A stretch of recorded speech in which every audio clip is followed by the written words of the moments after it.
How can we use sociological explanations to understand race and racism in sport? So what is race and racism in terms of sociology? So I define race as a term that distinguishes one group from another in relation to their ethnic background, skin color. So this concept was sort of invented during colonial times, whereby newly discovered people were sort of put into a system of hierarchy. So colonizers, mainly European origin, sort of put themselves into superior roles in hierarchy above other settlers in a way to seize social control, and other settlers were diminished to an animalistic value, as shown here. So this leads on to our modern concept of racism.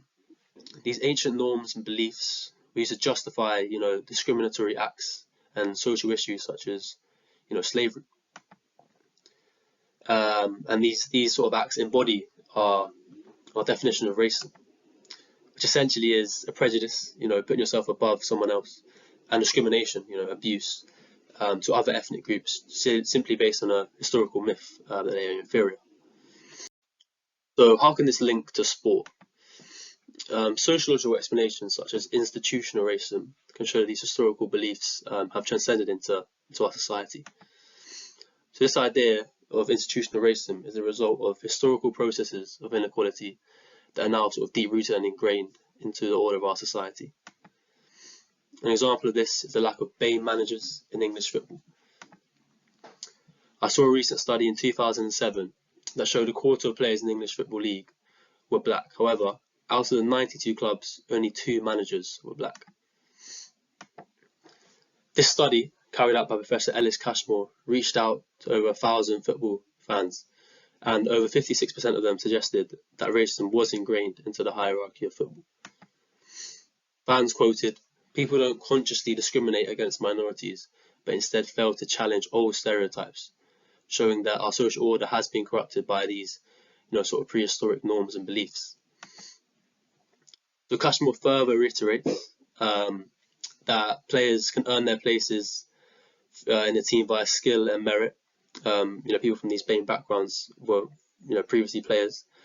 However, management is different, he says. A manager needs an opportunity to prove their self-worth, and he is suggesting that the hierarchy of football is less reluctant to give out these opportunities to BAME individuals, as they require maybe intellectual ability and then more senior roles of importance. So what are the other forms of racism in sport? We have overt racism, intentional and harmful behaviours of discrimination and abuse. This is evident in football. A recent case of Luis Suarez racial slurs against Patrice Evra. An action was taken by the FA, and this acknowledges their fight against racism. However, a recent article suggested that these governing bodies it's merely an illusion. These actions taking place are sort of often covert ways that go under the radar. And this can highlight further a colourblind ideology, a downplay and casual attitude towards issues of racism. And this is shown in football. It remains a white institution. Heads of FIFA, senior roles are predominantly white groups. And as seen further here, the chairman of Wigan Athletic quotes, "I think we should forget about colour." These just show many evidences that there are deep forms of racism within the core of sport. Senior bodies can be seen as institutionally racist, and the fans are actually anti-racist and demand a change in the systematic issues within the sport. So, has modern society brought race and racism into a positive light? A quote here by Dyson in 1994 would suggest this.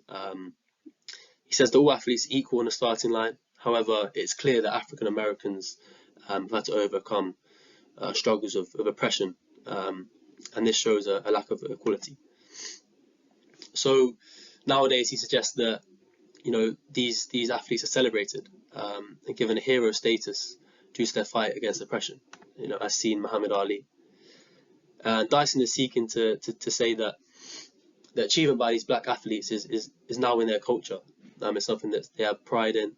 It's part of their identity, and a vehicle for black power. As shown here, they can gain a celebrity status. To conclude, a negative understanding has been highlighted. As mentioned, it is apparent that there is institutional and overt racism deeply ingrained into sport, giving athletes less opportunities to excel. However, overall, I believe we can gain a positive understanding.